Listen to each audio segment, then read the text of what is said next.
আন্তর্জাতিক বাংলা খবরে আপনাকে স্বাগতম। শুরুতেই সংবাদ শিরোনাম, এরপর বিস্তারিত। শুরুতেই জানিয়ে দিব, মধ্যপ্রাচ্যে নতুন রণতরী পাঠাচ্ছে যুক্তরাষ্ট্র।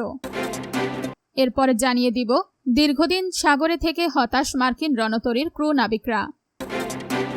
তারপর জানিয়ে দিব, লাতিন আমেরিকায় স্থলপথে হামলার প্রস্তুতি নিচ্ছে যুক্তরাষ্ট্র। সবশেষে জানিয়ে দিব, মধ্যপ্রাচ্যে আকাশ ও সমুদ্রে হামলা চালাতে যুক্তরাষ্ট্রের নতুন drone task force Falcon strike. দর্শক, এতক্ষণ শুনছিলেন সংবাদ শিরোনাম, এখন বিস্তারিত। আপনি যদি যুক্তরাষ্ট্র এবং ইসরায়েলের ধ্বংস চান তাহলে ভিডিওতে লাইক করে চ্যানেলটি অবশ্যই সাবস্ক্রাইব করে দিবেন। মধ্যপ্রাচ্যে নতুন রণতরী পাঠাচ্ছে যুক্তরাষ্ট্র। ইরানের সঙ্গে চলমান উত্তেজনার মাঝে মধ্যপ্রাচ্যে একটি নতুন বিমানবাহী রণতরী বা এয়ারক্রাফট ক্যারিয়ার পাঠানোর প্রস্তুতি নিচ্ছে মার্কিন যুক্তরাষ্ট্র।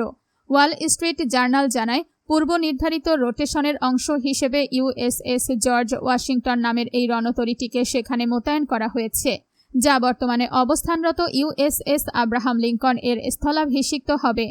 লাইভ মিন্টের সংবাদ এবং লাইভ স্কোয়াক এর তথ্য থেকে জানা যায়, ইউএসএস আব্রাহাম লিঙ্কন গত 250 দিনের বেশি সময় ধরে সমুদ্রে মোতায়েন রয়েছে এবং ইরানি বন্দরগুলোতে অবরোধ ও মার্কিন সামরিক অভিযানে সহায়তার কারণে রেকর্ড 200 দিন ধরে কোনো বন্দরে নোঙর করতে পারেনি।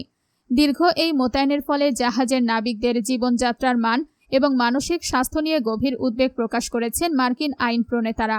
কানেকটিকাটের সিনেটর রিচার্ড ব্লুমেনথাল সহ অন্যান্য নেতারা জাহাজে মৌলিক সরবরাহের ঘাটতি, দূষিত পানি, প্লাম্বিং সমস্যা এবং ডাক ব্যবস্থায় বিঘ্ন ঘটার মতো বিষয়গুলো সামনে এনেছেন। দীর্ঘদিন সাগরে থেকে হতাশ মার্কিন রণতরীর ক্রু নাবিকরা।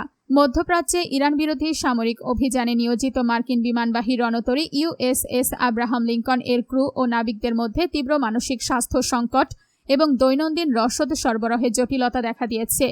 উদ্ভূত পরিস্থিতিতে জাহাজটিকে ফেরত এনে এর স্থলাভিষিক্ত করতে প্রশান্ত মহাসাগরীয় অঞ্চলে দায়িত্বরত অপর রণতরী ইউএসএস জর্জ ওয়াশিংটনকে মধ্যপ্রাচ্যের উদ্দেশ্যে পাঠিয়েছে যুক্তরাষ্ট্র।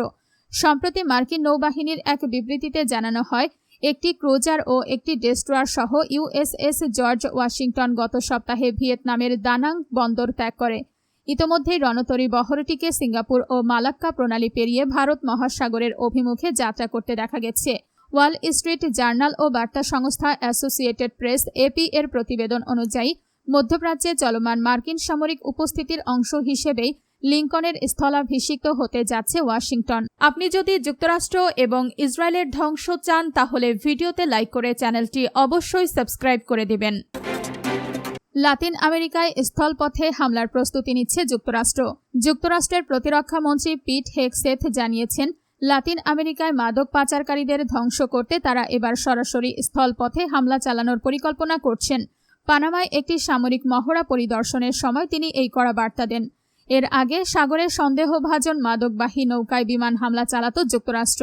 এবার তারা ইকুয়েডর, কলম্বিয়া সহ অন্যান্য মিত্র দেশগুলোকে সঙ্গে নিয়ে মাটিতেও অভিযান চালাবে। হেগসেথ পরিষ্কার জানিয়ে দিয়েছেন, যারা মাদক পাচার করে তারা আইএস বা আল কায়েদার মতোই আমেরিকার শত্রু, তাই মার্কিন সরকার তাদের পুরোপুরি ধ্বংস করতে বদ্ধপরিকর। মধ্যপ্রাচ্যে আকাশ ও সমুদ্রে হামলা চালাতে যুক্তরাষ্ট্রের নতুন drone task force Falcon strike মধ্যপ্রাচ্যের একাধিক ক্ষেত্রে ডোমেইনে আক্রমণাত্মক ড্রোন, অ্যাটাক ড্রোন পরিচালনার জন্য একটি বহুজাতিক টাস্ক ফোর্স গঠন করেছে যুক্তরাষ্ট্রের সামরিক বাহিনী। বৃহস্পতিবার 13 আগস্ট মার্কিন সেন্ট্রাল কমান্ড সেন্টকম এই তথ্য জানিয়েছে। সামাজিক মাধ্যম এক্সে দেওয়া এক বিবৃতিতে সেন্টকম জানায়, নতুন এই ইউনিটের নাম দেওয়া হয়েছে টাস্ক ফোর্স ফ্যালকন স্ট্রাইক। যুক্তরাষ্ট্র এবং এর আঞ্চলিক অংশীদার দেশগুলোর সামরিক সদস্যদের নিয়ে গঠিত এই টাস্ক ফোর্স সমুদ্রপৃষ্ঠে এর ওপরে ও নিচে একমুখী ওয়ান ওয়ে অ্যাটাক ড্রোন এবং মনুষ্যবিহীন বিভিন্ন সিস্টেম পরিচালনা করবে। কমান্ডটি জানিয়েছে, এই টাস্ক ফোর্সে আঞ্চলিক মিত্রদের যুক্ত করার ফলে মধ্যপ্রাচ্য জুড়ে অ্যাটাক ড্রোনের সক্ষমতা আরও সম্প্রসারিত হবে। একই সঙ্গে এটি একটি সমন্বিত বহুজাতিক এবং বহুমুখী প্রতিরোধ বাহিনী ডিটারেন্ট ফোর্স গঠনে বিশেষ অবদান রাখবে বলে তারা মনে করছে।